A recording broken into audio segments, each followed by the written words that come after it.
നമസ്കാരം, എല്ലാവർക്കും വിൻമയ് കിച്ചണിലേക്ക് സ്വാഗതം. ഇന്ന് ഞാൻ ഉണ്ടാക്കുന്നത് വെണ്ടക്ക കൊണ്ടൊരു പച്ചടിയാണ്. അതിന് വേണ്ടുന്ന സാധനങ്ങൾ എന്തെല്ലാം നോക്കാം. ഞാനിവിടെ ഒരു 10-12 വെണ്ടക്ക ഇതുപോലെ ചെറിയ പീസായിട്ട് കട്ട് ചെയ്ത് വെച്ചിട്ടുണ്ട്. നമ്മൾ കട്ട് ചെയ്യുമ്പോൾ ശ്രദ്ധിക്കേണ്ടതെന്ന് വെച്ചാൽ നമ്മൾ വെണ്ടക്ക കഴുകിയിട്ട് നന്നായിട്ടൊന്ന് തുടക്കണം. തുടച്ച ശേഷം വേണം കട്ട് ചെയ്യാൻ വേണ്ടിയിട്ട്. ഈ വെള്ളത്തിൻ്റെ അംശം ഇല്ലാണ്ട് നമ്മൾ തുടച്ചെടുത്തതിന് ശേഷം ഇതുപോലെ ചെറിയ രീതിയിൽ കട്ട് ചെയ്തെടുക്കണം. പിന്നെ ഒരു അരമുറി തേങ്ങ ഞാൻ എടുത്തിട്ടുണ്ട്, ഏകദേശം 1 കപ്പോളം ഉണ്ട്. 2 പച്ചമുളക്, 1/2 കപ്പ് തൈര്, നല്ല പുളിയുള്ള തൈര് തന്നെ വേണം. പിന്നെ ഒരു 1/4 ടീസ്പൂണ് ജീരകം, ഒരു ടീസ്പൂണ് കടു, നമുക്ക് അരക്കാനും വേണം പിന്നെ വറുത്തിടാനും വേണം. പിന്നെ ആവശ്യത്തിന് ഉപ്പ്, കുറച്ച് വെളിച്ചെണ്ണ, 2 വറ്റൽമുളക്, പിന്നെ കറിവേപ്പില. ഇത്രയാണ് ഇതിന് വേണ്ടുന്ന സാധനങ്ങൾ. ഒരു പാത്രത്തിലേക്ക് ആദ്യം തന്നെ തൈര് ഒന്ന് ഉടച്ചു വെക്കണം. നന്നായിട്ട് ഒരു ഫോർക്ക് വെച്ചിട്ട് നല്ലോണം ഒന്ന് അടിച്ചെടുക്കുക, കട്ടയില്ലാണ്ട് അടിച്ചെടുക്കണം. അപ്പോൾ ഇനി നമുക്ക് മിക്സിയിലേക്ക് 1 കപ്പ് തേങ്ങയും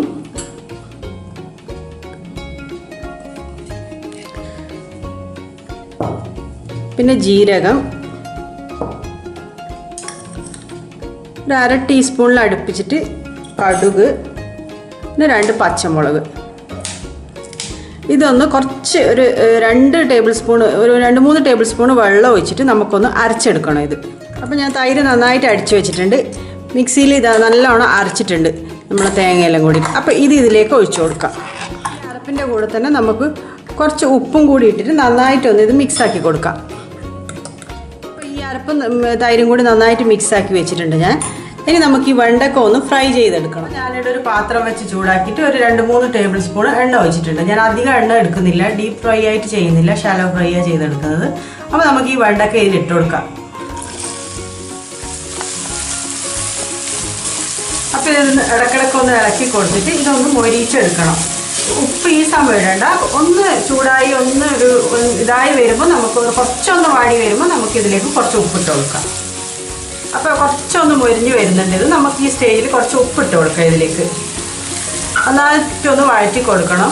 പിന്നെ ഞാൻ തേങ്ങയിൽ 2 പച്ചമുളക് ഇട്ടിട്ടുണ്ട്. നിങ്ങൾക്ക് എരിവ് കുറവ് മതി എന്നാണെങ്കിൽ 1 ഇട്ടാൽ മതി കേട്ടോ. എരിവിന് അനുസരിച്ചിട്ട് ഒന്ന് കുറച്ചോ നിങ്ങൾ. ഇത് നമുക്ക് നല്ലോണം ഒന്ന് വഴറ്റി ഒന്ന് മൊരിച്ചെടുക്കണം. എന്നാലും അത് നല്ല ടേസ്റ്റ് ഉണ്ടാവും. ഇത് കണ്ടില്ലേ, നമ്മളിപ്പോൾ വെണ്ടക്കയിൽ നമ്മൾ നല്ലോണം തുടച്ച ശേഷം കട്ട് ചെയ്തുകൊണ്ടാണ് ഇതിങ്ങനെ അധികം ആ ഒരു പശപ്പില്ലേ വെണ്ടക്കേൻ്റെ, അതൊന്നും ഇല്ലാണ്ട് നിൽക്കുന്നത്. അപ്പോൾ കയ്യിൽ ഈ വെണ്ടക്ക എടുത്തിട്ട് ഇങ്ങനെ ചെയ്യുമ്പോൾ നന്നായിട്ടൊന്ന് തുടച്ചിട്ട് തന്നെ എടുക്കാൻ നോക്കണം. എന്നാലും നല്ല നേർക്ക് നമുക്ക് കിട്ടും വെണ്ടക്ക.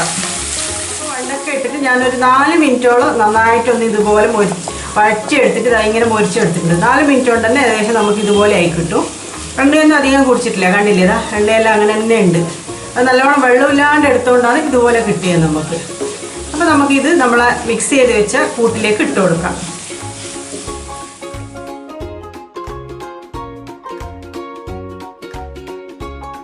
വറുത്തിട അതിന് വേണ്ടിയിട്ട് ഞാനിവിടെ ചട്ടി വെച്ചിട്ട് ചൂടാക്കിയിട്ട് എണ്ണ വെച്ചിട്ടുണ്ട്.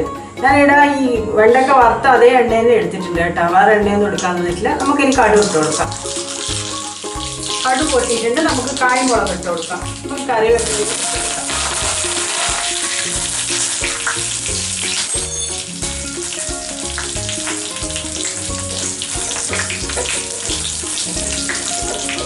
അപ്പോൾ വറവിട റെഡി ആയിട്ടുണ്ട്. ഇനി നമുക്കിത് നമ്മളെ ഇതിലേക്ക് തൈര് മിക്സിലേക്ക് ഒഴിച്ചു കൊടുക്കാം.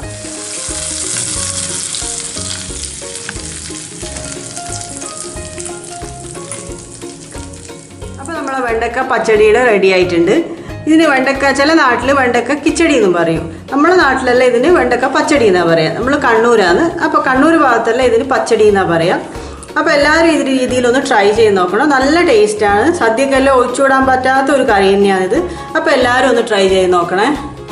അപ്പോൾ എൻ്റെ വീഡിയോ ഇഷ്ടമായിട്ടുണ്ടെങ്കിൽ എല്ലാവരും ഒന്ന് ലൈക്കും ഷെയറും എല്ലാം ചെയ്യണേ. പിന്നെ എൻ്റെ ചാനൽ ആദ്യമായിട്ടാണ് കാണണമെങ്കിൽ ഒന്ന് സബ്സ്ക്രൈബ് ചെയ്യും കൂടി വേണം. അപ്പോൾ അതിൻ്റെ തൊട്ടടുത്ത് കാണുന്ന ബെല്ലൈക്കണും കൂടി ഒന്ന് ക്ലിക്ക് ചെയ്തിട്ടുണ്ടെങ്കിൽ ഞാൻ പുതിയ വീഡിയോ ഇടുമ്പോൾ നിങ്ങൾക്ക് തന്നെ നോട്ടിഫിക്കേഷൻ കിട്ടും. അപ്പോൾ അടുത്ത വീഡിയോ കാണാം. ബൈ.